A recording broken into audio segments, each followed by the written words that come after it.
తేరే ఇష్క్ మే trailer అయితే release అయింది. Trailer చాలా బాగుంది. ట్రైలర్ విషయానికి వస్తే ధనుష్ అండ్ కృతి ఇద్దరు లవర్స్. కాలేజ్ టైం నుంచి ఇద్దరు లవ్ చేసుకోవడం, తర్వాత ఏదో ఒక రీజన్ వల్ల కృతి ధనుష్ని వదిలేయడం. ధనుష్ చాలా పెయిన్ని సఫర్ అవుతాడు. అందులో నుంచి బయటికి వచ్చిన తర్వాత తను ఎయిర్ ఫోర్స్లో జాయిన్ అయి పైలట్ ఎలా అవుతాడు, తన కెరియర్ సెట్ చేసుకుంటాడు. కానీ కృతి సనన్ మాత్రం తాను చేసిన తప్పుకి గిల్ట్ ఫీలింగ్తో చాలా బాధపడుతుంది. ట్రైలర్లో ఇంకా చాలా విషయాలు దాచారు. యాక్చువల్గా కృతి ఎందుకు ధనుష్ని విడిచిపెట్టిందన్న మెయిన్ రీజన్ అయితే ట్రైలర్లో చూపించలేదు. అది థియేటర్స్లో చూసిన తర్వాతనే తెలుస్తుంది.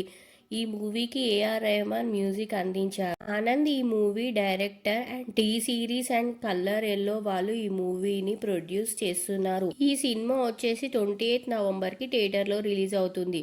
హిందీ, తెలుగు, తమిళ్లో కూడా ఈ మూవీ రిలీజ్ అవుతుంది. ధనుష్ ఉండడం వల్ల తెలుగు అండ్ తమిళ్ లాంగ్వేజెస్లో కూడా రిలీజ్ చేస్తున్నారు. ట్రైలర్లో అయితే చాలా స్లోగా కనిపిస్తుంది మూవీ. మూవీ రిలీజ్ అయిన తర్వాత చూడాలి కృతి అండ్ ధనుష్ పేరు ఎలా ఉంటుంది. ఈ వీడియో నచ్చినట్టయితే లైక్ చేయండి, ఛానల్కి సబ్స్క్రైబ్ చేసి సపోర్ట్ చేయండి.